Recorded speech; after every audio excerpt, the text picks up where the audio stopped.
comparison for OD-134. The position delta is now 148.1 meters. As a reminder, the previous was 157.2. Copy. Do you mind sharing the table briefly? Will do.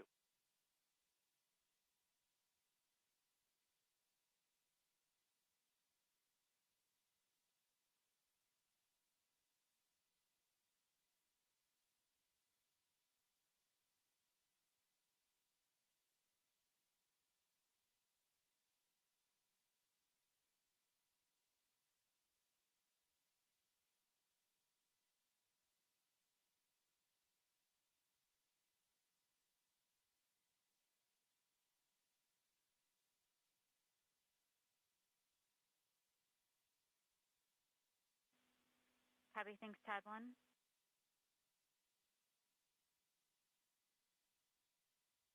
If you have the B-plane handy, can you add it to it? If not, I can switch it. Yeah, I think I have it. Actually, I only see 133 in my email.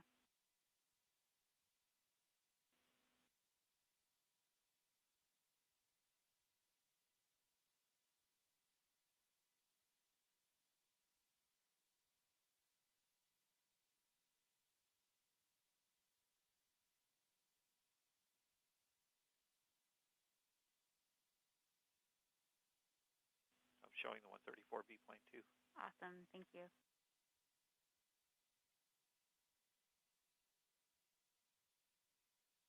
All right, we finally see a little bit of the twist we've been looking for here in the end game.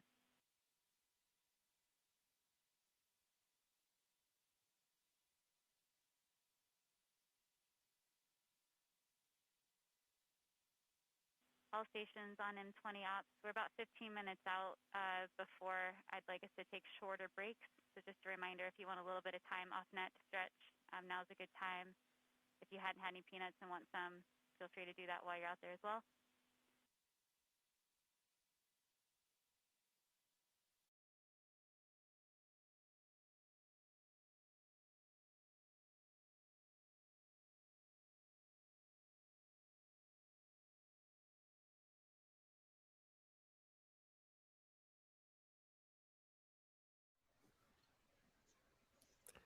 Hello, everybody. Hello, Martians. Welcome to WeMartians Live. My name is Jake Robbins, and I'm actually vibrating with excitement right now. I'm so stoked for what we're doing today. NASA's Mars 2020 rover, the Perseverance rover, is landing on Mars today. It is currently barreling towards the planet at some ungodly velocity. It is already inside the orbit of Deimos, and it's about an hour away from touching down. So it's a big day. This is really exciting. So if you don't know me, of course, I'm regularly a podcaster. Audio is usually my thing. But this is not every day that you get to have a Mars rover land on Mars. And we want to do something special. So just like we did back in July with the launch, we're doing this really fun YouTube live stream. And also, just like we did in July, I'm recruiting help because I can't quite do this on my own. So I have a co-host joining me today. I'd like to welcome to the stream Dr. Tanya Harrison. Tanya, how are you? Good. How are you?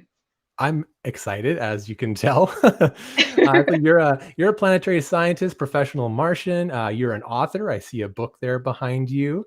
We're going to talk about that later. And you're also, let's see if I get this right, Director of Science Strategy at Planet Labs Federal. Did I get it? Yes. Yes. Just a few things. Just a few things that you do in between all your other activities in your spare time. How excited are you today? Oh my gosh, it's like Martian Christmas. You don't get, like you said, you don't get launch and landing days very often. So when they happen, it's just like excitement all around. I love it so much. Yeah, I woke up at about 5:15 this morning, and my eyes were just like wide awake, and I'm just like running through the events of the day, and I'm just super, super excited. So we have some fun things to share with you guys. So we're going to do a little bit of logistics here first before we get into our special guests. So behind the scenes, we have our good friend Anthony, who is running the show. He's pushing all the buttons. He's the man behind the screen. And he's going to bring up the live stream from NASA for us here. So what we're going to do is we're going to have, this is the JPL raw feed. It's got just kind of some call outs on the net. We'll have that up kind of throughout the stream in different places, sometimes down below here. Sometimes you'll see it up in the corner somewhere. And we're going to try and keep that as well as we can. And when we get closer to the landing, we'll try and bring that up and make it more the focus as well. So just keep an eye on that. And I also have something really fun to share with our countdown clock. So Anthony, if you can bring up the countdown clock. So this is something that we put together for this stream here. So you've got a clock at the top there, which is the time until touchdown.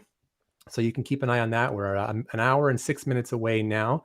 And you're going to see some different events up on the queue there. So these are different milestones throughout the mission. And as they get closer, they're going to expand and kind of show some information for you. So if you don't know where we're at or what's happening, you'll be able to see it up there. I will add, this is an experimental timeline. This has not been tested for a live event until right now. We do not have a live feed from JPL telemetry. They do not let podcasters have those API keys, so we can't just Jake, log in. I tried, but they just wouldn't answer my emails and that kind of thing. Yeah, so it's pre-programmed events based on data that NASA has put out, and we put all those in there. So it should be pretty accurate because these EDL timelines are kind of set in stone. The only caveat for that will be closer to the actual landing when the parachute deploys, because as we will talk about later, Perseverance has some cool dynamic control over its landing. And when the parachute comes out, will move by a few seconds here or there. If that does happen, our producer Anthony does have fine controls. He can tweak that. So we'll see how difficult that is for him to do on the fly. But we're going to do our best. But, it should be accurate within, I would say, 5 seconds or so. And hopefully that's all good to go. But yeah, that's kind of the timeline. So maybe we'll go through a little bit of our schedule today. Anthony, can you bring up our schedule? And then Tanya, maybe you can talk a little bit about some of the guests that we have coming up on the stream today. Sure thing. We have some really exciting guests today. First off is kind of a bit of a Canadian takeover between Jake, myself, and Deborah Das, who is at McGill University. Deborah is a planetary scientist who is a member of the Curiosity science team, who's worked with the Laser-Induced Breakdown Spectroscopy Instrument, or LIBS. It's the fancy name for the laser that blows up rocks on Mars to tell us what they look at. And then we've got Dave Butcher from Lockheed Martin, and he's the aeroshell program manager for the Perseverance mission. Lockheed has built all the aeroshells for all of the rovers that NASA has sent to Mars. So he's got a lot of experience in what we're going to experience through that 7 minutes of terror.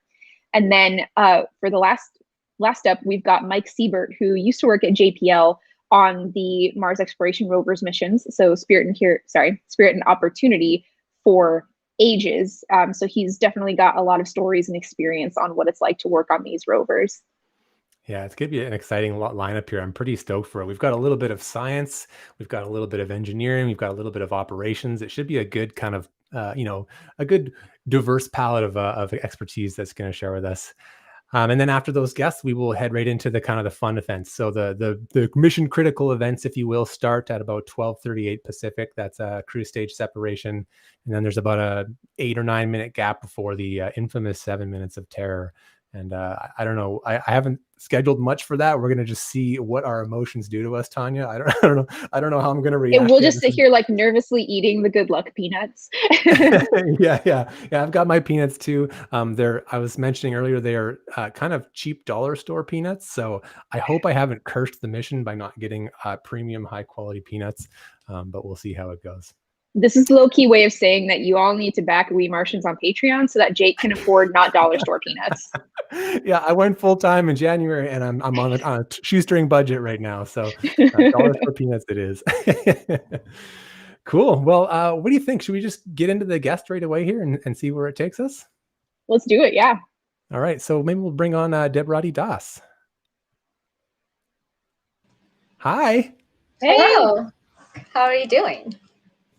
We're really, really excited to have you today. Great. How are Thanks. you doing? Thanks for having me. Very excited. Really hoping the landing goes well, so that I can do more projects on it. And no big deal. Just some career stuff hanging on that. Just some career stuff. So Tanya, I don't know how you want to do this. I've got some questions. You've got some questions. Do you want to start us off with us?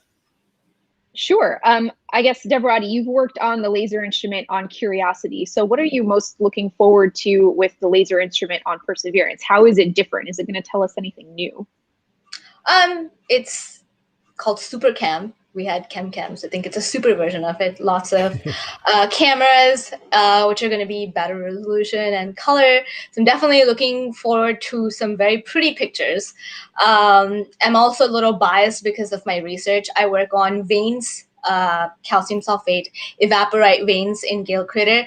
So I'm really hoping to look I'm really hoping to see more of those images because they kind of tell us about the last bits of water that was present on Mars. I'm kind of really looking forward to those images.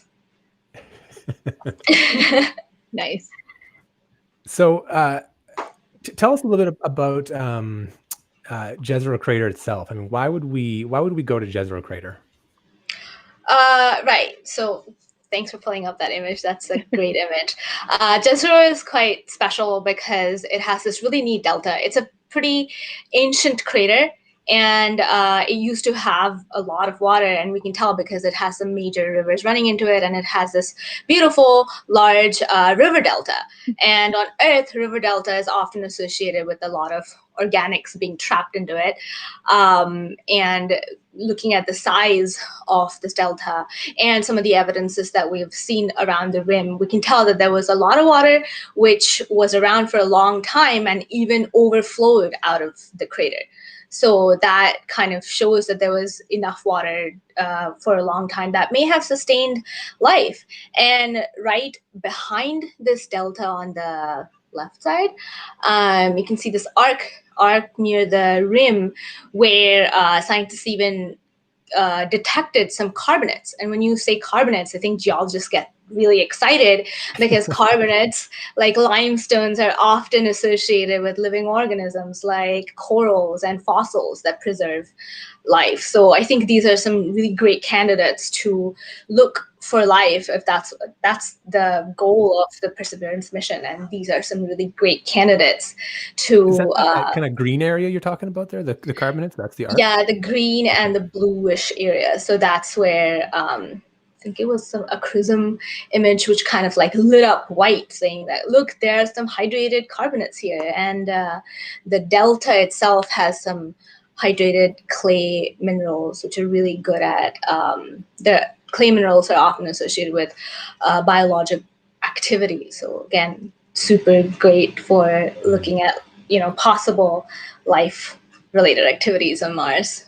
Yeah, I think really love, I was gonna say I love the Jezero just because there's so much going on there, because this delta has just like brought all these rocks from like all over Mars and putting them all in one place. It's kind of like, if anyone's familiar with the Mississippi River Delta, think of how much the United States is covered by the Mississippi. It brings so much all into that one spot and then outpours it out in there. And that's basically exactly what's happening here. So it's just so exciting how like all the different colors just show with all the different rocks too, right? Exactly. I think it's also really neat that it's right next to a very flat surface. So it's like, hey, safe area for landing, also really neat clay minerals and carbonate. So yeah, I think they did a great job at choosing this landing location. It's really convenient for us. Yeah. It's like Mars was just saying, we have this, so just, come over. So we're going to be doing some sample collection with this mission, which is probably one of the headline events, right? So Perseverance will be picking up some rocks, different locations, all these different rocks that we're talking about as it goes up the delta and outside the crater. It's going to leave those behind. Another mission is going to come pick them up, bring them back. I know, Deborah, you've done a lot of work with sample collection here on Earth. You've got a lot of experience with, what that process is and why we do it. Can you talk about sort of sampling in general and why it's really important, and then maybe what's exciting about Perseverance and its samples? Right. Awesome question. So a lot of times we kind of draw comparisons between what Earth is like and what Mars is like. And I think it's a great way to understand that physical processes might be similar on Earth and Mars. So it gives us an idea of what might have happened on Mars when we look at areas on Earth that sort of is similar in terms of environment on Mars. But this sample collection mission is really exciting because even as we are doing sample collection on Earth, like I collect calcium sulfate veins in Death Valley. I think we have an image of that. Yes, I love this image. So we collected some samples from Death Valley 2 summers ago. At the same, like, these are great, but at the same time, these are still from Earth. There's still, we have to account for the differences between the environment of Earth and the environment of Mars. No matter whether we're running simulations on Earth labs, we still have to say that here's how different Mars is, and this is all under the assumption that this comparison only goes up to a certain extent. So what's exciting about getting samples from Mars is that we won't have to be like, okay, this formed in an oxygenated atmosphere. We get samples from Mars. That's going to be like Christmas for scientists, and it'll keep going. It's going to be like a gift that keeps giving. And we also have far more instruments that are higher powered on Earth. So we analyze these samples. There are some analysis that we can't do on Mars, like radiogenic dating. So we get to know far more about Mars by bringing those samples to Earth, and without the risk of losing lives. Although they're kind of expensive, far more expensive than just collecting some samples from Death Valley. But yeah, that won't be there. We'll actually get samples from Mars and be like, this is the real thing. So you mentioned the dating. That's one I'd follow up with, because I know that's in geology, and the two of you can both make me sound way smarter than the answer I'm going to give here. But in geology, you kind of have those two different ways of aging things. You can do relative aging. You can go rock A is older or younger than rock B, and then absolute aging, which is like rock A is precisely 13,000 years old or whatever the number is, right? But the absolute aging is, we haven't been able to do a lot of that on Mars, right? And so we have good relative ages between different spots on Mars, but the absolute aging will really help us, right? Yeah, definitely. I think a lot of that has been done based on crater counts, and it's just that, yeah, it takes equipment to kind of do that, and that's going to be really helpful with the samples. And we've been basing it off of, we've also been basing it off of crater counts on the moon, right? So we're extrapolating from the moon to Mars, but we don't necessarily know that's accurate. So it'll be interesting to see how these dates line up. That's the stretch, right? So it's like you go to the moon, you get a sample of the moon, you absolutely date it, then you crater count and then match it to that absolute date, and then you take the crater count and match it to the crater count on Mars, and then try and back. It's like crazy math to try and figure out how old these rocks are. Yeah, we need to get over that and get some samples back. Another thing is that when we're looking for life, I think it's really hard to tell what is evidence of life, definitive evidence of life. So I think the point is to really understand or like detect something that's like very definitive in terms of biologic activity, and once we bring that back, only through human knowledge, experience, and intuition can we tell that, yeah, okay, this is actually really life. So having those samples in front of your hands and being like, okay, we really, really see this, will definitely help us tell more about how much life or the possibility of life there actually was on Mars. And we can finally look for definitive things, right? Like DNA, instead of hand wavy things like biosignatures, which are indicative of maybe there was life at some point, somewhere, someday. But DNA is like the thing that we need, right? And so what are you hoping that we're going to learn from the samples that actually come back and we look at them in a lab? What other things can we do with those samples, like the kind of stuff that you're doing in Death Valley that we aren't able to do with the rover on Mars right now? That's a great question. However, I'm not very trained to look at biologic activity, but I think I've heard a lot of words. In general, I think there are words like halogens. When you talk about life, you see these stromatolite-like features, which is kind of, it's also difficult to kind of say that a lot of people will be like, oh, this is life, this is not life, and it's like an ongoing discussion about what exactly counts as life. Even when you look at really, really old life signatures on Earth, it's really difficult to say. So when we say we really want definitive life evidence, I think, it's not like we have high expectations, but I think we'll have to be prepared to really kind of know what we are looking for in terms of those. And I don't have a lot of information about that. I think, to me, the things that come up are like stromatolites and kerogen and organic molecules. But I don't know if you'll find it. If we find sulfates, I'll be super happy. I'll be like, oh, there was water and water-soluble elements like boron and lithium. And I'll be like, I was going to say, you're going to be looking for the boron, aren't you? Yeah, the boron. Like, check. It's all great. There could have been life. But then again, it's not, like Tanya said, it's not we're not looking for hand-wavy evidences. I'm sure the astrobiologists out there know what they're looking for. Yeah. Awesome. Well, Debarati, this is really fun. I'm so excited for the science that you and everyone else is going to be doing with this rover when it touches down and gets to work. Thanks for coming to share some of this with us today. Thanks for having me. Yeah, we really appreciate it. Hope it lands. Cool. Happy landing. Yeah. Happy landing. Awesome. So so let's see. We're about 50 minutes away from the landing here. Tanya, I was just thinking, like, the talking about the cool observations that Perseverance can do, and I'm thinking back to like the initial rovers, thinking about like Sojourner, Opportunity, Spirit. You've done a lot of work on those. Give us a sense of like how far the science has come. Like, the questions we were asking 20 years ago with Sojourner versus now 25 years ago. It's getting long there. Oh gosh. Because I feel like not only has the technology gotten better, but like just the science has just advanced in leaps and bounds. Absolutely. We've gotten better at miniaturizing things to put them on rovers.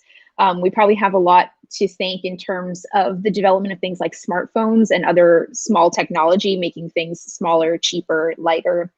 And we were starting out with missions like Pathfinder and Sojourner, just kind of following the water on Mars. We didn't have a really complicated suite of instruments that we could send.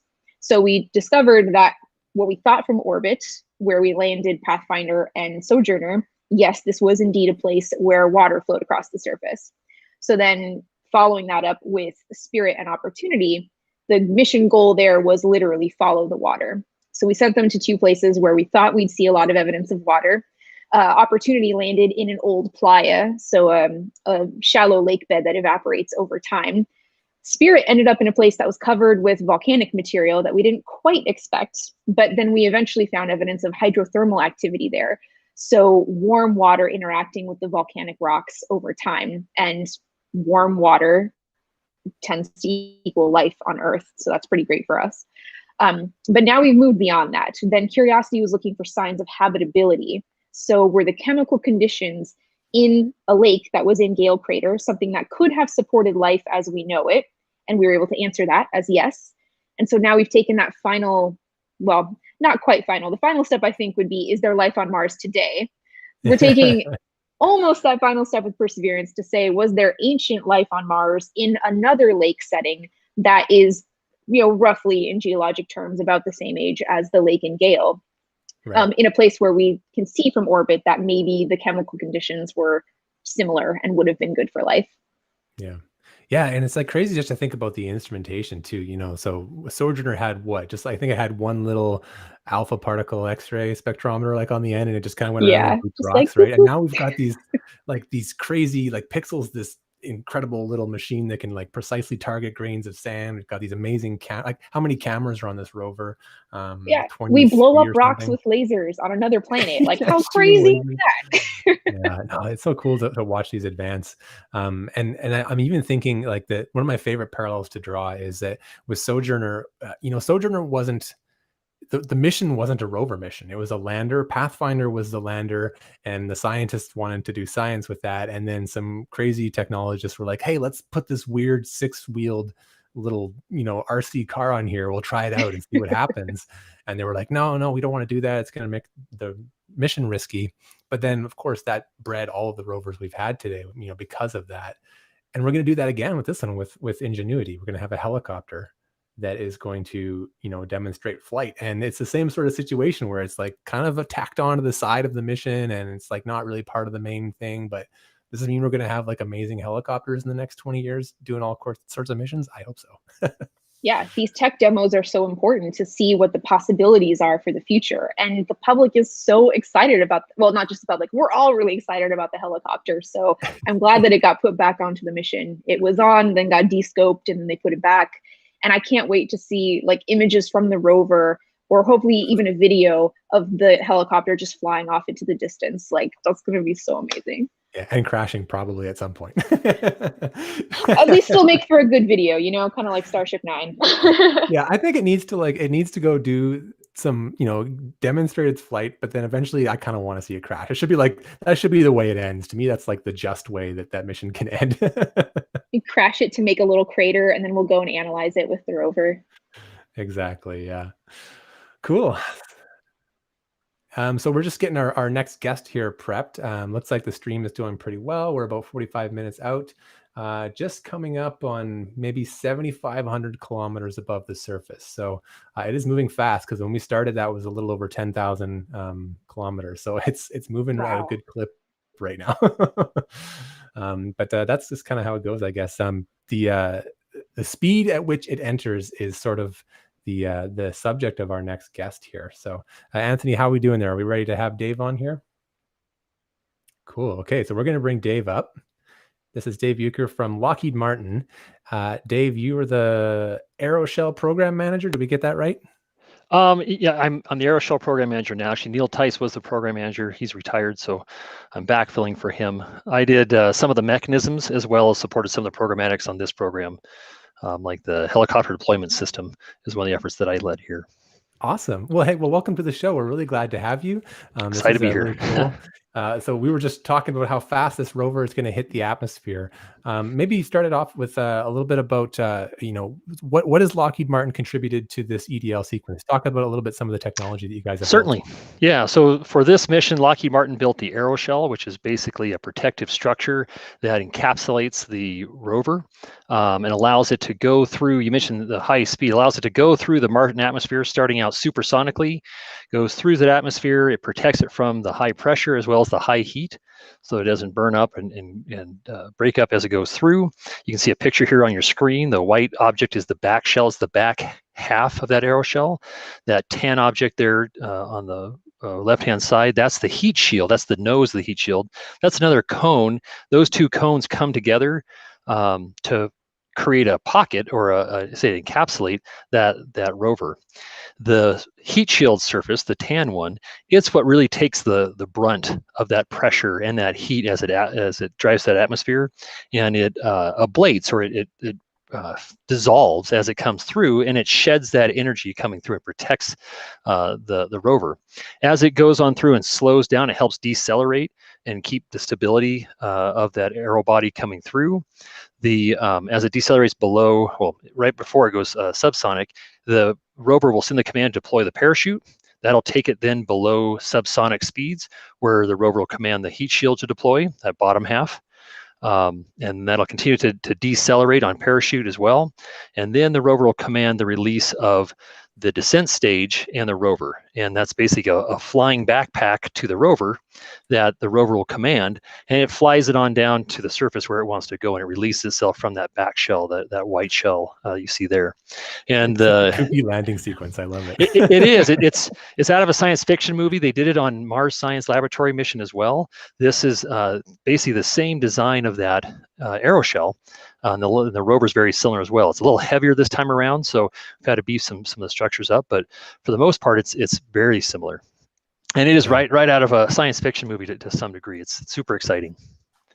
Well, That's Lockheed's why we're all so built today. Lockheed's built all of the aeroshells for the rovers at this point, right? So how has that evolved over time from something the size of Pathfinder to something the size of Perseverance? Certainly. Yeah. You start with Pathfinder. They're much smaller. You can see it on the screen there at 2.6 meters in diameter. You have Pathfinder, you have MER, you have Phoenix. Identical to Phoenix, you had Insight, and all those are about that 2.6 meter in diameter size. Very early on, we had Viking, was a 3.5 meter aeroshell, and then now we're into MSL and Mars2020. They're both 4.5 meter aeroshells. 4.5 meters is about 15 feet in diameter. Right? It's very large. Wow. And as you move up, it doesn't just extrapolate easily, right? There's dynamics involved, there's pressure fields involved. So things scale more like by the cube of that diameter. And so it's not a linear scaling.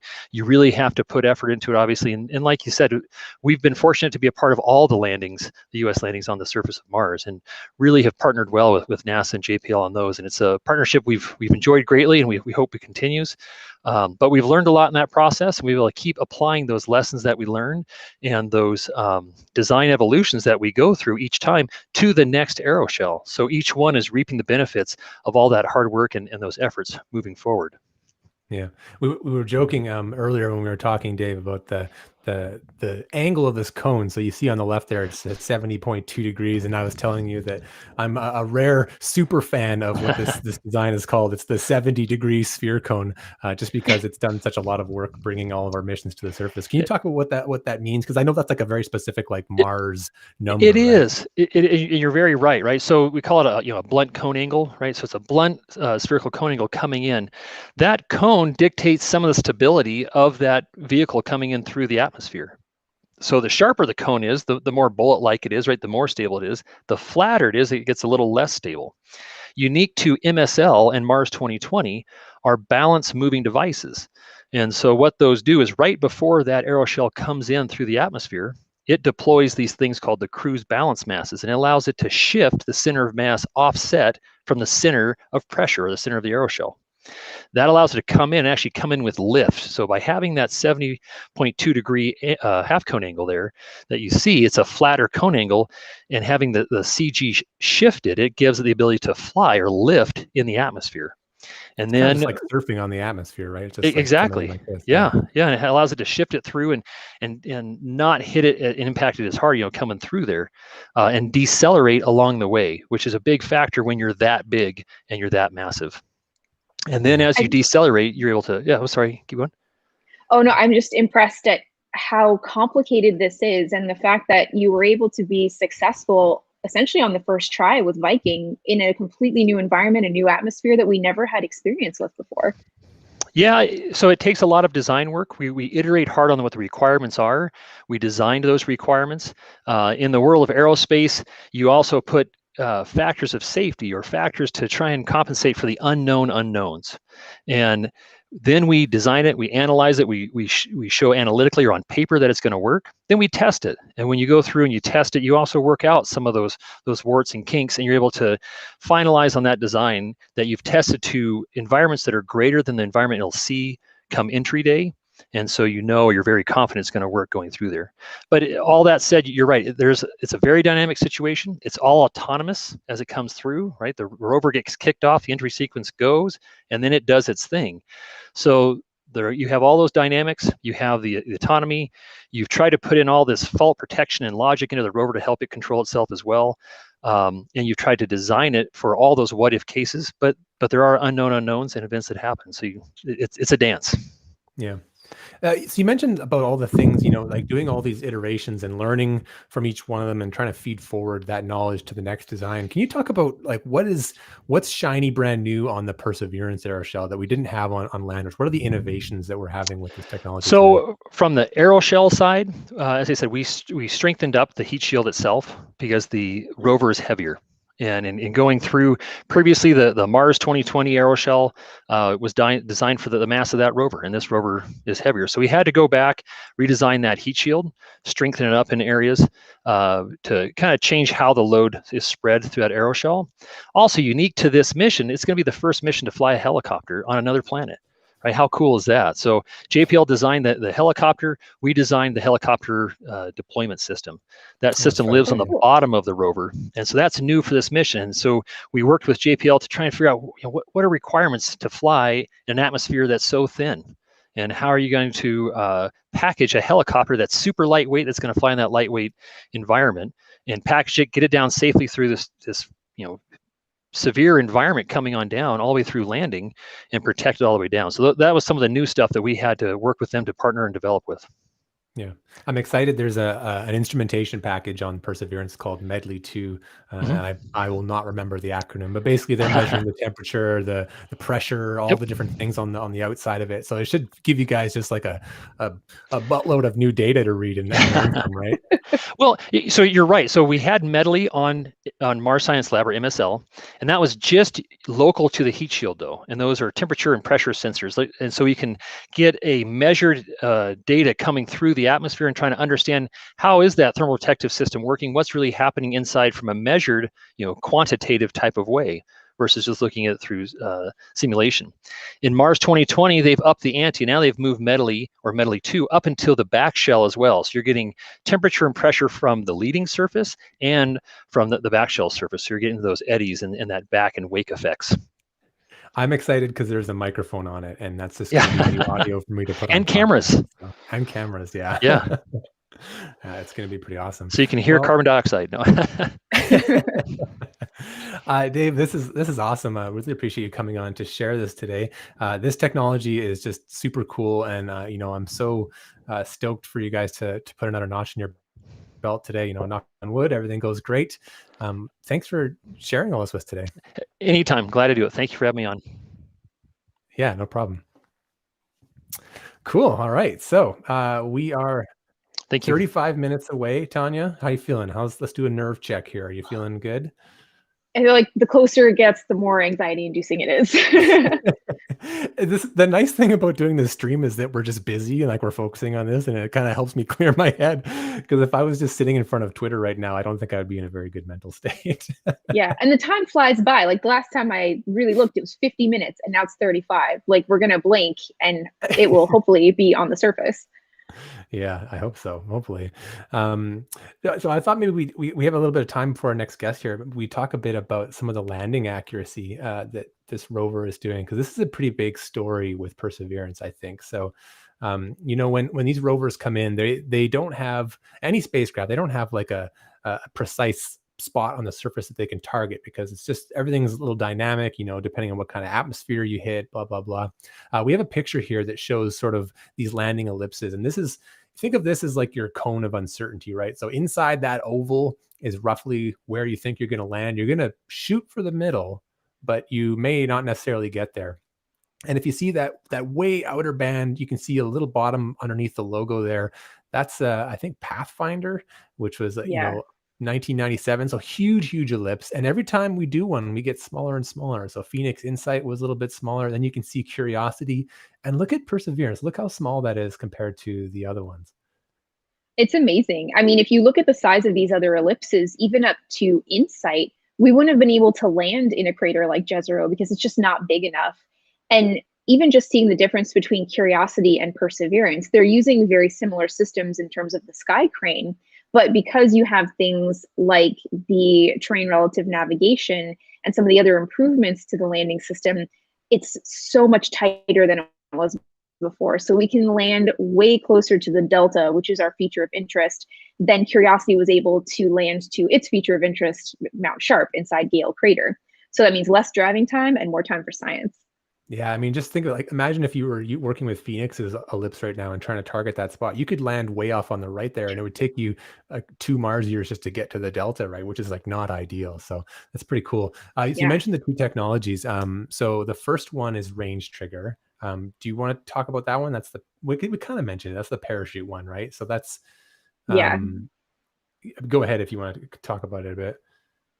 Oh, basically just using radar to figure out how far away are you from the surface, to figure out, okay, now that I know where I am, what is the sequence of events that I need to do, like triggering parachute. Yeah. And that's the dynamic event that's going to really throw my timeline into disarray. We'll see how it goes.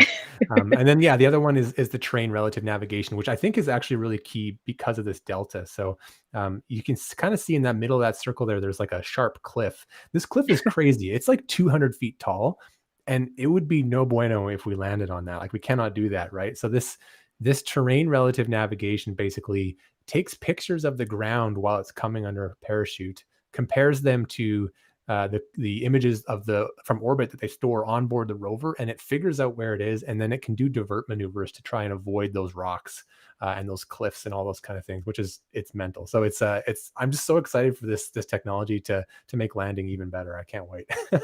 It's a huge difference from lobbing airbags at the surface and seeing where you stopped bouncing. Exactly. Yeah. Well, I was going to say too, so we have the Pathfinder ellipse on here. The Viking one's even bigger. It's so big, it's not even on this map, because like the entire map is inside the ellipse. That's how big the Viking one is. So we've really come Wow. a long way. Well, we've got our next guest ready to go here. So maybe we'll just jump right forward and get him on, and then we can spend a little bit more time with him, because he's got some really great stories. Mike Siebert, welcome to the stream, Mike. Howdy, good to be here. Hey, nice to see you again. Jazzed to have you. So Mike, why don't you maybe introduce yourself and just talk about some of the work you used to do when you were at NASA JPL, so we have some context for what your expertise is. All right.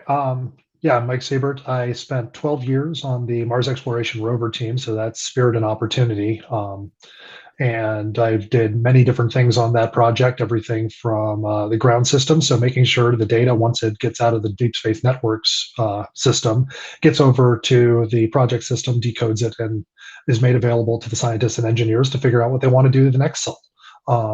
Spent some time on the sequencing team, and that's where you actually put together the commands that go up to the rover. Includes everything from trying to organize what science or can you do with the rover that day, all the way up through, I was a rover driver for 4 years. And I also spent some time on the engineering team as the lead flight director, where you're taking care of the entire rover as a spacecraft, making sure all the systems are healthy. Also spent 6 months on the MSL team, doing a little bit of support while they were working in the test bed to figure out how to drill again after the drill feed mechanism got stuck a little bit. And I spent a whopping 8 hours working on Mars2020. I was part of a peer review board for their mobility subsystem. It was a fantastic review, lots of amazing new technologies coming online with this rover. Yeah, man, between you and Tanya, I'm going to be like just completely outnumbered by rover experts here. I feel really outclassed.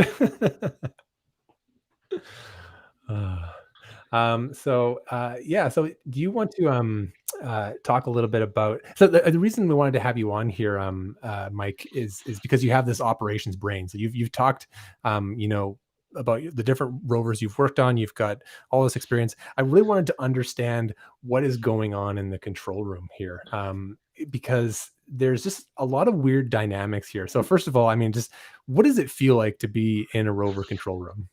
So just the first disclaimer for everyone, I have not actually been in a control room for a landing. I joined Spirit and Opportunity like 18 months after they landed. So, but it's definitely interesting, especially when you have what's considered real-time events. So real-time from the rover perspective, not from those of us on Earth, because right now there is about a 11-minute and 25-second one-way delay for the signal from Earth to Mars, or the reverse. So you end up putting together these commands that, instead of doing a single, let's drive 10 meters, send the command, wait for the rover to do it with all the time delays, and hope that if you were doing a drive that takes 5 minutes, there wasn't a cliff 4 minutes away. That would be a bad day, especially if the one-way light time can get up to 20 minutes. So you plan entire days. So you get a day's worth of data back, or about a half day's worth of data. All the critical activities happen. The data is sent back through the orbiters we have at Mars, and the engineers pore over that, make sure the rover's healthy, that the rover performed as expected. The scientists pore over their science data to see what new findings there are. And then you go right back into a new planning day where you get to debate what science activities need to happen. Where do you want to drive? Do you want to use the robotic arm? Do you want to drill into that rock you are parked right in front of? All of those decisions. And then you very quickly have to take all of that from just effectively ideas on the back of a napkin and start turning them into actual commands with a bunch of reviews. You go over the commands many times, you edit them, you adjust them for new information that's come in. But at the end of the day, you have to have a good command set to send up to the rover so it can execute those commands in the next sol. You go home, try and get some sleep, rinse and repeat, potentially for up to 14 years. For 14 years, yeah. That's the Opportunity rover that went slightly over schedule on its prime mission. Yeah. Originally planned for 90 sols, went a little bit longer than that. So can you talk a little bit about I know I'm reading a lot about the ops team is going on Mars time, they're kind of already on it. I know they don't do it for the whole mission, but like, what does that mean to be on Mars time? Because this is a very fascinating operational problem that I just like love my brain kind of going off on. So the Martian day is about 40 minutes longer than an Earth day, which is just enough to be completely annoying. It may sound great that you get to sleep in an extra 40 minutes every day, which is nice at first, but then when you start waking up later, like 4 p.m., it gets a little bit tricky. I've only been on Mars time once. We switched to Mars time to try and get Spirit to its third winter haven at the north edge of the home plate feature, which was interesting. So we ended up starting shifts at 4 or 5 p.m. They'll rotate through the night. But the reason to do Mars time is if you tried to work just the 9 to 5 planning, the Mars day would move around compared to 9 to 5 on Earth. And then you sometimes get to the point where the data from the previous day doesn't come down in time for you to start planning. We would call those restricted planning shifts, where you're using data from one sol away from where you're actually going to start planning.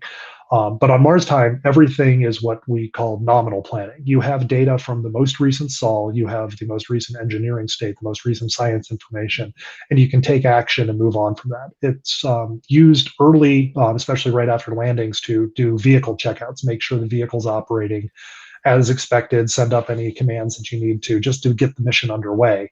And then once the vehicle's stable, you can move on to Earth's time or a modified Mars time as needed to give the team a little bit more of a normal sleep cycle, because Mars time will burn you out. I've heard stories of scientists that tried to work Mars time for both Spirit and Opportunity during prime mission, and surprisingly they made it about 50 sols before they were completely exhausted. That sounds horrible. Yeah, it was a terrible idea. Yeah, that's not good.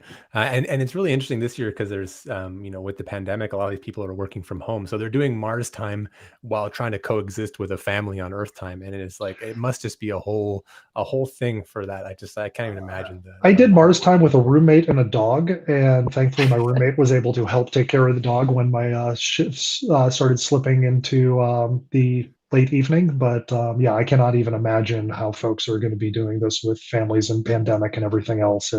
That's the type of operations team you have. That is just another problem that needs a workaround, and they're going to figure out how to deal with it to make some good science and good engineering happen on the surface of Mars. Yeah. So if we go back a little bit, you were mentioning like the time delay and sending commands to the rover all at once. Since there's nothing that the engineers can do in real time during this whole landing sequence, what is everybody doing in mission control other than panicking and hoping that everything is working as it should? Watching telemetry. When we would get the burst downlinks once per sol through the orbiters for Spirit and Opportunity, you could still watch the real-time information.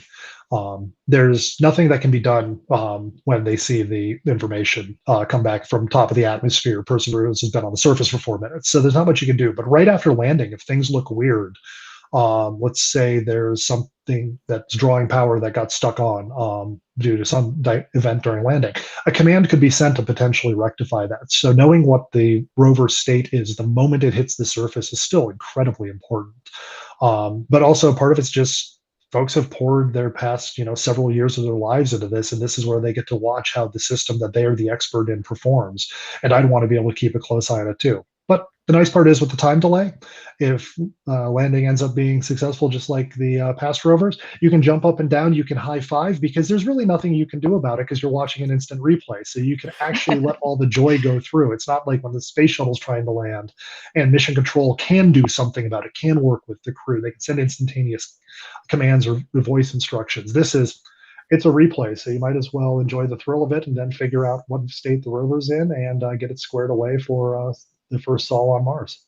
Yeah, it's a bit different than a human spaceflight mission, right? Whether we were in low Earth orbit on a spacewalk or something. Yeah. Yeah. So are the Sol 0 commands already on the rover at this point, or do you wait until you know it's successfully landed and then send the, start deploying things and open up lens caps and stuff like that? It should be a combination of both. There should be some pre-stored. Some may have to get commands to trigger those sequences to execute. Potentially, some will automatically execute. But things like deploying the camera mast will be done well after the initial checkout of the vehicle health, because you don't have to deploy the camera mast right away. That's not a critical event for survival of the rover.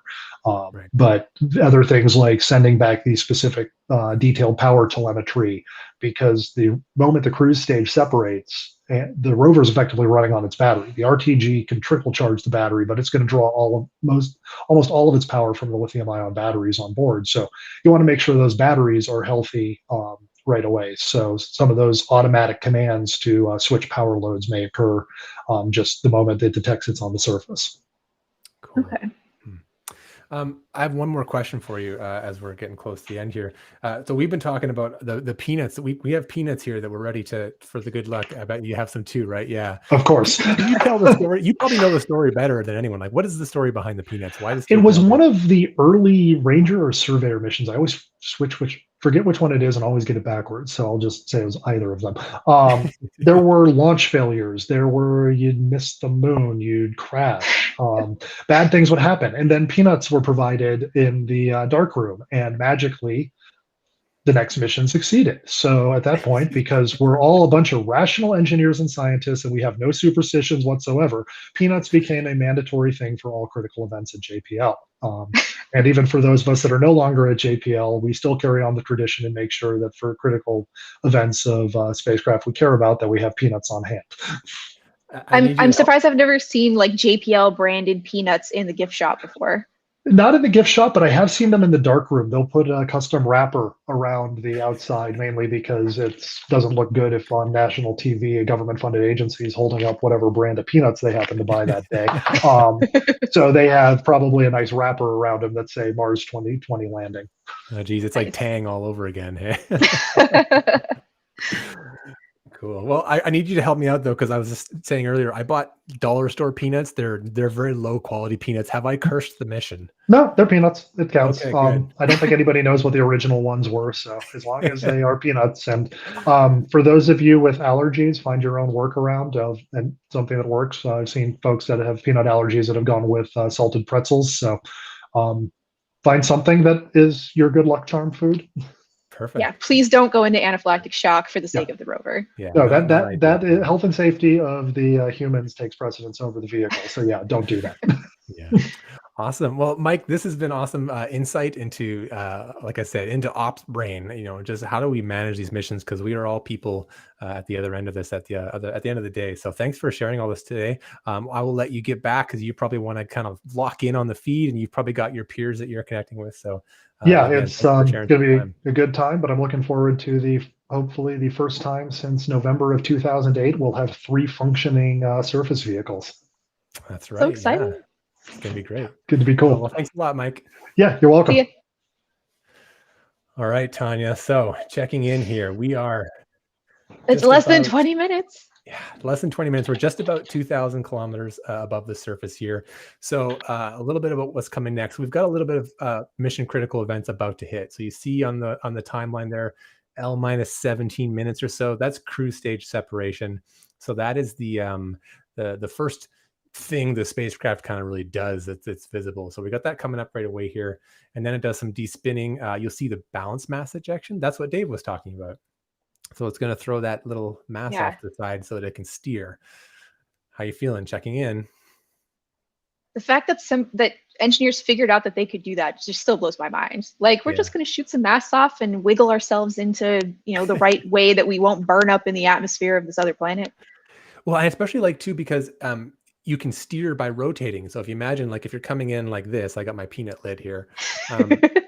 If the center of gravity is off, then you can kind of create this lift. You can surf up, but then by rotating around, you can move which direction that points the lift. So they can do S curves with these things in the air. They can bleed off energy to come sooner, or they can not do that and go further. It's crazy what they can do with it. I can't believe it. Yeah. So Anthony, Matt, why don't we bring the stream up here? We'll take a look at what's going on. Maybe we'll bring the audio on as well, and we can listen into the loop and see what's happening here as we approach cruise stage step. Seems quiet so far. I'm curious to see how accurate we are with our timeline. This is the big first test. We'll see if the animation lines up. Tones from Perseverance standing by for cruise stage separation.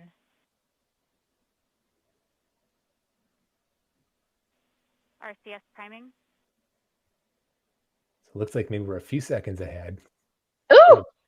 That's pretty good, yeah. So maybe Anthony, let's add plus like 3 seconds to that, and that we can or actually be subtracting 3 seconds because it was early. Cruise stage separation has been confirmed by the spacecraft. This is the first time we've had a real-time sort of animation like this during landing, isn't it? I don't remember this for Curiosity. Yeah, I don't remember. I don't think they had this. Preparations for entry. The first action it will do is to fire warm-up pulses with its entry thrusters. These pulses ensure that the spacecraft gets the thrust that it wants during entry interface. We're about 9 minutes from entry interface. Okay, so yeah, so it's gonna stop its spin now. That voice you're hearing, that's Swati Mohan. She's the voice of EDL, so she's going to be giving all the critical stuff that we want to hear today. We're getting into it here. This is the thick of it. It's like, what's your pulse right now? I can feel my heart beating faster. I have a Fitbit on, so I can look. Let's see if it'll tell me here. 95. That's a little high for sitting down for the last hour. I feel like I have to put my Apple Watch back on now and see what it comes up as. I had to turn it off because it was buzzing from people asking if I was watching the live stream, and I couldn't answer them to say, no, I am the live stream. Let's see. Entry capsule and Earth, so we saw a little blip, the data stream indicating cruise-stage separation. Oh no, maybe I don't even remember how to check my pulse on this thing. Warming up those entry thrusters. Anthony, if you want to maybe bring the loop up maybe 10% or something.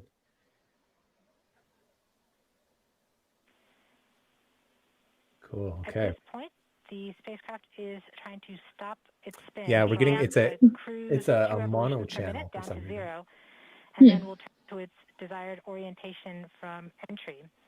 It will separate the two balance masses that has kept it balanced during all of cruise. They've got kind of two different things, I think. Capsule to have lift when it enters the atmosphere. We have confirmation that the spacecraft has turned to the we can hear you. Entry attitude. Yeah, the stream can't. Anthony, our producer, is talking to us in our ears here and giving us things about the stream. But so we've got so that's the de-spin. The balance masses are out. We've got about call it 6 or 7 minutes here before more stuff happens, before we hit the top of the atmosphere. Instead of sitting here and listening to our heartbeats, Tanya, I thought maybe we would just talk a little bit about some of the other work we're doing. Do you want to maybe just share a little bit about your book and kind of the what you did with that? Because it's such a cool story. Oh, you mean this conveniently placed thing right here? Oh, yeah. I didn't see that there. That's really nice you had that so handy. That I have to give credit to my co-author, Danny Bednar, for that, because I didn't have it set up where you could really see it on my shelf. So this book, For All Humankind, was inspired by wanting to hear stories about what the moon landing was like for people that watched it or listened to it live as it happened, but did so from outside the United States. Because at least in the US, we always hear this very patriotic version of it, Americans versus Russians racing to the moon. But I had a conversation with a professor when I was working at ASU who was from Sudan, and he told me his story of watching the landing at his university in Khartoum when he was like 22. And it made me curious to hear more of these stories. And so I partnered with Danny, who is a human geographer. So I figured he knows how to talk to people since I only know how to talk to robots. And we tracked down 8 people who ranged from, at the time of the landing, a 5-year-old girl in northeastern India to a 44-year-old Holocaust survivor from Lithuania who had immigrated to Canada via Africa, and heard all of their stories about how the moon landing affected them. And the key here is that these generally weren't space people. These were just normal folks that watched the landing and they were impacted by it in some way.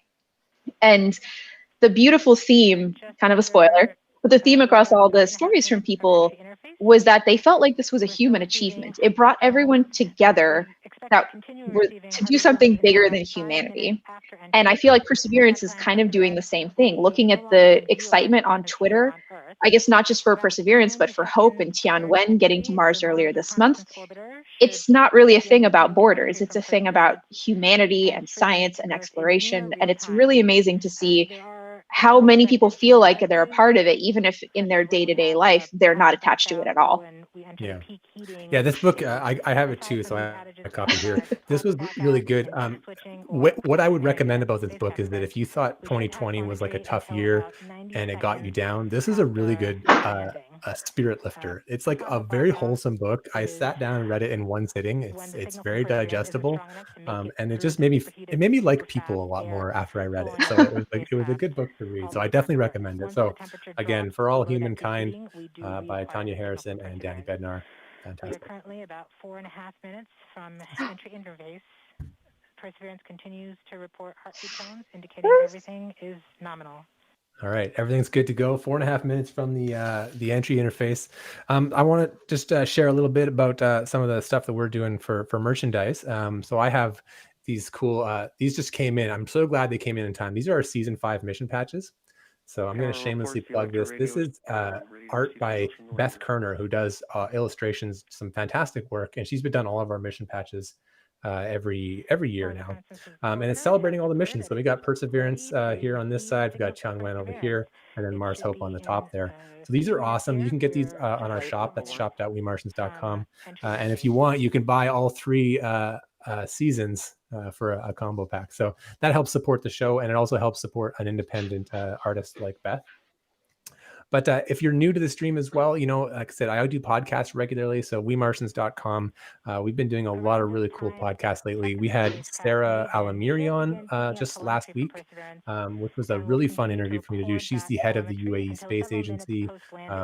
So it was 2 days after the Mars Hope arrival. She was beaming with joy. She was just so much fun to talk to. And she's very inspiring as well. So that's an interview I definitely would recommend you listen in on. It was a lot of fun. And if you like the show, this is my job, and so I do work for this on Mars all the time. Patreon.com is how I pay the bills. So if you want to support this, small monthly fees as low as $3 a month can help me do the work that I do. And I really appreciate it. You missed out, Jake. You also have awesome shirts. I do have awesome shirts. Yeah, I'm wearing my Perseverance one today. I don't know if you can see this with the wheels. Nice. And then you've got like an OG Martian shirt. That's been out there that's one of the original ones I did. I'm surprised it's still in one piece. That tells you something about the quality, because I wear this shirt like anytime I do anything. Even though I make shirts too, I love this shirt more than any of my own shirts, and so I always wear yours. Well, I really appreciate it. We have a couple minutes for entry interface here, and I wanted to also just give a chance to our producer Anthony to come on, because he's been doing all this hard work behind the scenes, getting our guests up and running and popping in, and he is not actually a full-time video producer. That is not his job. He does some good work as well. Anthony, why don't you tell everybody about your podcast? Yeah, we invested in Rode audio gear at the beginning of 2020, which was useless. So instead what we did was double down on video from a home studio. But yeah, I'm running main engine cutoff by day, but I am by night Jake's video producer for all things Mars, in which I am not that relevant. But it's been a lot of fun. Feels like everything's going well here on the stream. We're now within the window in which this has already happened at Mars, and we're just waiting to find out, which makes me extra nervous. So it's Schrodinger's Rover at this point. It totally is. So yeah, I'm excited to be here, but I don't want to be in the way of between you and Mars. The most dangerous place in space is between Jake and Tanya and Mars, is what I always say. Yeah. Well, I would just say, I mean, you've done some great interviews recently as well. You cover space flight, rockets and satellites and industry trends. You had some awesome interviews with, I'm just thinking of like with Megan Crawford recently, which was about like space VC funding, which was super interesting. How the economics of these companies work, and I know a lot of these companies, they're making things like Perseverance happen today, and so it's important storyline. You did an awesome job with it. Well, I appreciate that, and I don't know if we're spoiler alert, but we're going to be doing some crossover between WeMartians and Miko coming up in the wake of all the Mars mayhem. So I think listeners will enjoy both sides of that conversation coming up soon. All right, so let's get back to the stream because we are within a minute of entry interface. So this is where the action starts. This is Tanya. This is 7 minutes of terror. We're about to do it. Are you ready? Yeah. Oh, my heart is starting to increase. My friend literally just texted me how to check my heart rate on the Apple Watch. So I gotta put it back on now. Let's see. I've climbed to 100 now. Oh, damn. Okay. Where is the heart icon? I have to make my screen bigger. This is terrible. I can like work on rovers, but I can't operate an Apple Watch. 5.3 Okay, measuring. second, and an altitude of 150. Oh damn, we're less than 7. Okay, yeah, and it sounds like our altitude's pretty close here because they were 115 kilometers a second ago. Nice. Oh, here we go. 8 minutes ago, I was at 71 beats per minute, and now I'm at 91. So we have scientific proof to the audience that we are legitimately, like, emotionally invested in this. Second, at an altitude of about 120 kilometers from the surface of Mars. Yeah, it looks like our audio's fixed here. There's so many things popping up now in your status bar on the side. I guess over here. Feeling the atmosphere over there. of Mars slow it down. Once there's enough atmosphere, it will start controlling its path to the landing target. Doppler indicates entry into the atmosphere. This is fast stuff here. Navigation is also confirming that we can see a little bit of that slowdown of the atmosphere on the Perseverance entry capsule. So we're getting up to like the velocity is about 5.36 kilometers per second and an altitude of about 67 kilometers from the surface. So it's heating up. It's getting a lot of G-force and a lot of heat energy now. Bank 1 completed. I'm so nervous.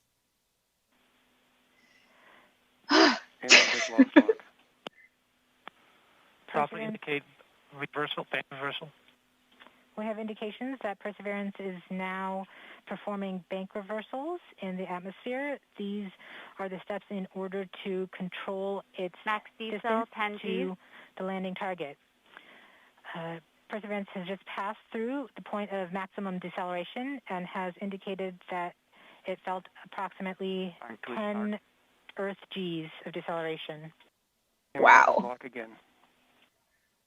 Doppler indicate reversal. Bank 2 complete. We saw a small outage of the UHF telemetry from Mars Reconnaissance Orbiter during that peak heating phase, likely caused by the plasma blackout. Perseverance is still continuing to perform bank reversals in the atmosphere to control its distance to the landing target. This is those S-curves. Reversal. End of range control, range minus 1.9 kilometers, cross range minus 2.4 kilometers. Should we start nervous eating the peanuts now? Yeah, I don't want to like fill the audio with my nervous crunching. At an altitude of about 16 kilometers from the surface of Mars. We have entered heading alignment, which means Perseverance is no longer trying to control the distance to Mars, but I think we're a little fast on the timeline on Mars, yeah, but maybe you want is flying straight to the target. We're ahead, so add some time to it, maybe 5-10 seconds.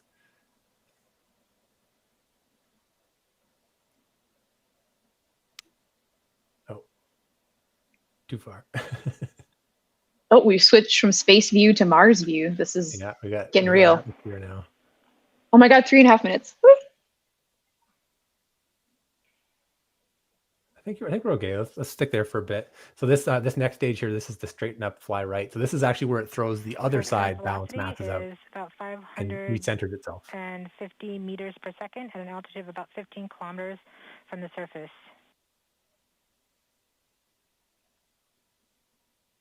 Look at that. Look at that view. Good telemetry log. That's so cool. We are coming upon the start. We are starting the straighten up and fly right maneuver, UBMD jettison, where the spacecraft will jettison the entry balance masses in preparation for parachute deploy and to roll over to give the radar a better look at the ground. indicate chute deploy.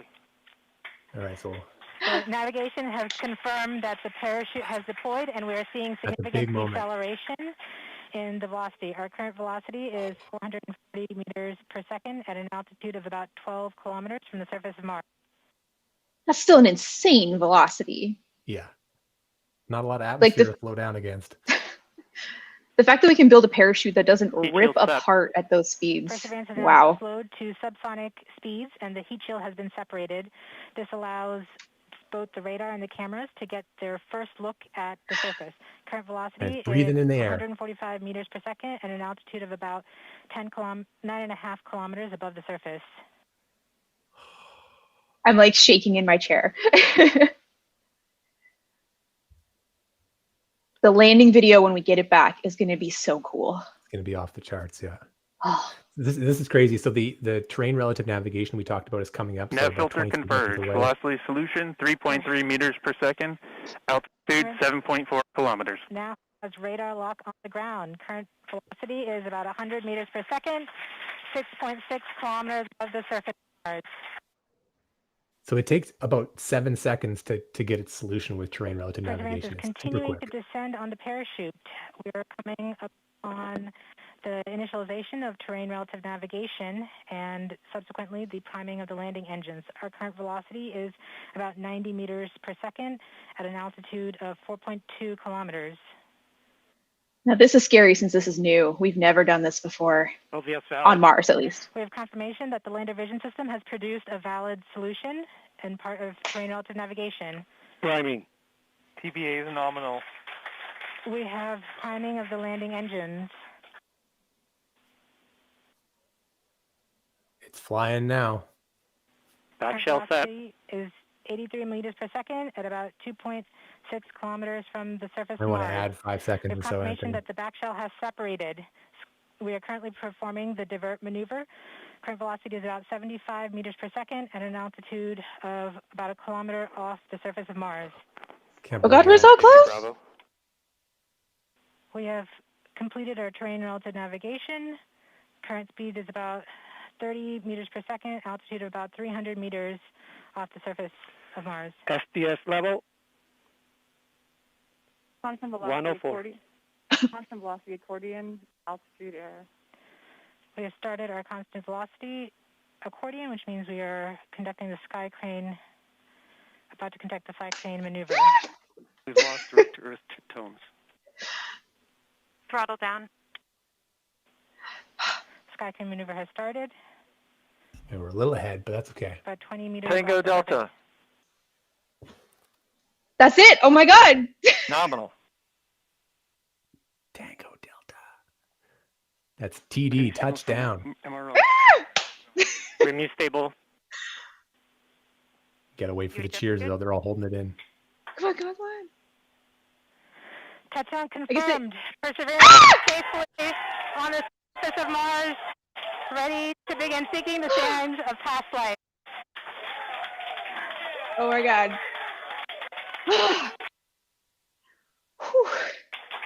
At this point, the descent stage has flown away to a safe distance. Perseverance is continuing to transmit direct through Mars Reconnaissance Orbiter to Earth.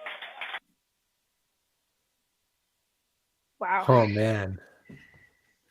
That never gets any less tense. It doesn't matter how many times we do it successfully. Like, it is always still really stressful. Oh, man. How did I get to? Oh, yeah.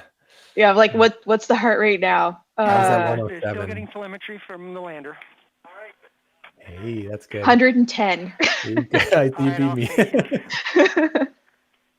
Touchdown confirmed. Cool. We're going to wait for the images.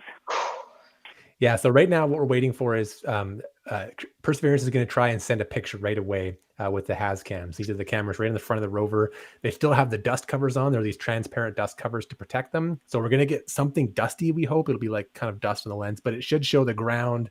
I know when Curiosity did it, it had that beautiful shadow kind of right in front of it. I don't know if we'll get that depending on the orientation, but it should give us something within the next 10 minutes or so to look at to prove that we are on the surface, and that's what we're all waiting for now.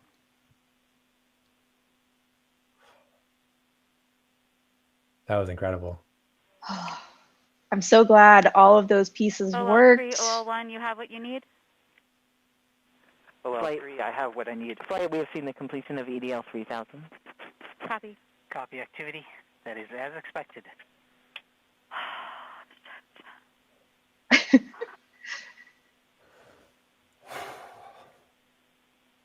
That deep breath is how everyone's feeling.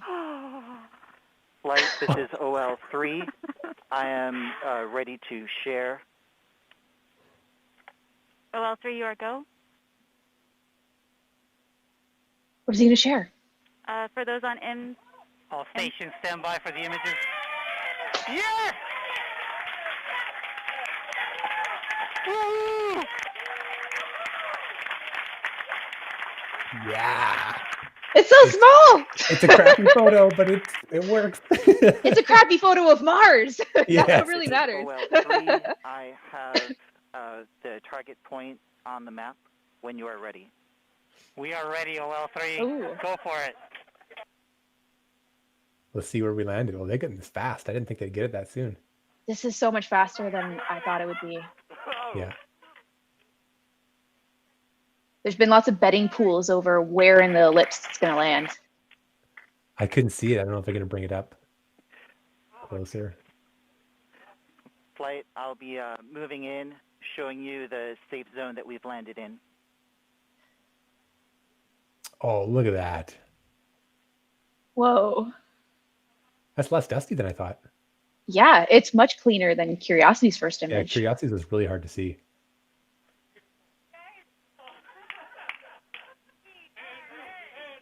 OL flight. Keep us hanging.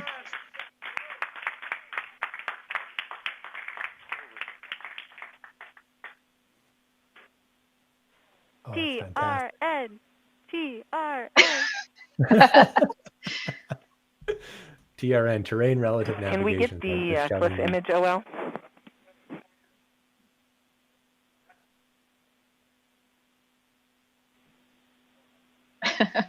Yeah. I really want to see where we are relative to the Delta. Like, how close did we get?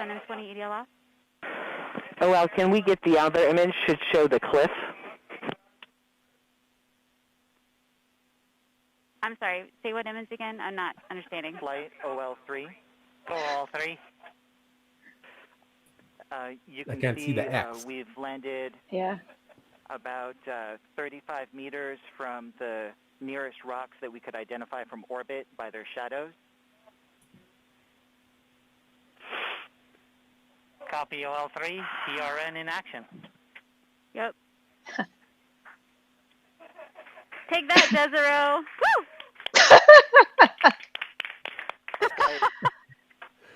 I remember this spot. It looks good.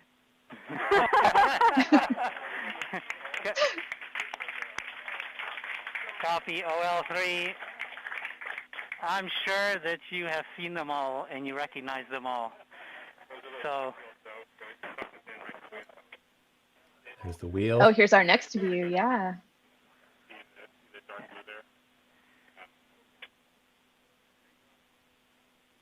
Flight reports Electra still in lock with the lander. Flight, we have seen the transition to surface. EDL is done. Now do like a software mode, right? It's moved off of EDL mode onto operational mode. That's great.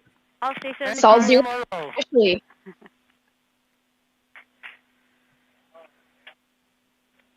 We'll have to see if we can get that. Perseverance team and the whole team that's not here as well. Excellent job. We'll have to see if we can get that landing map and figure out where it landed. don't know, maybe Anthony, do you think it's on the other stream? I think they're a little closer about showing it. Maybe you can see if you can find that.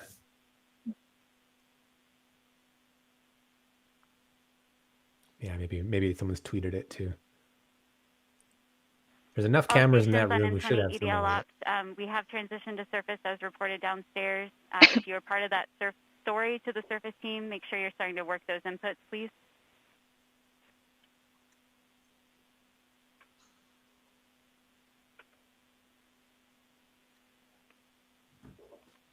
They're split over like 3 rooms for this one, hey? Like I remember, because in Curiosity, they were all jammed into that one room, but it looks like for safety, they're, because this is the main control room, like where they operate from, I think. And then the straight desk was like the one where Curiosity landed. And there's also some other auxiliary room, it looks like. Yeah, everyone is so spread out. It looks so weird, comparatively speaking.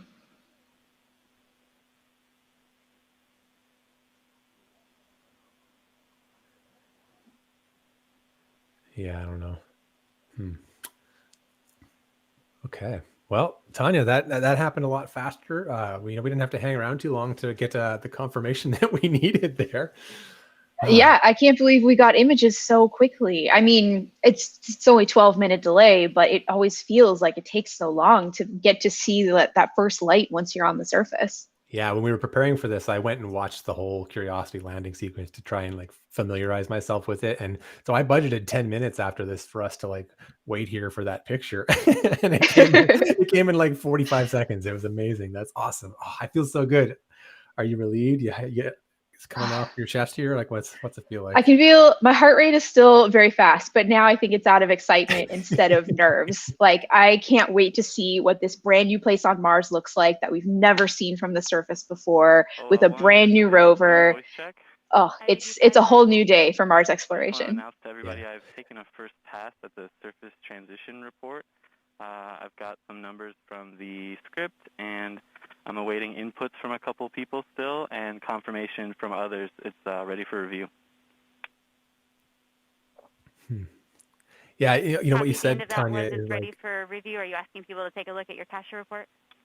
That's right. It's ready for review. I'm looking for confirmation from a handful of folks on some of the values before making it final. Copy. Do you want that confirmation over this net? The process is to work it over email. I've sent out an email that they can reply to. Thank you. Email processes. All right. Yeah, I think we can turn that stream down. I was just going to say that you mentioned it's a whole new time for Mars exploration. I'm still like stressed out here.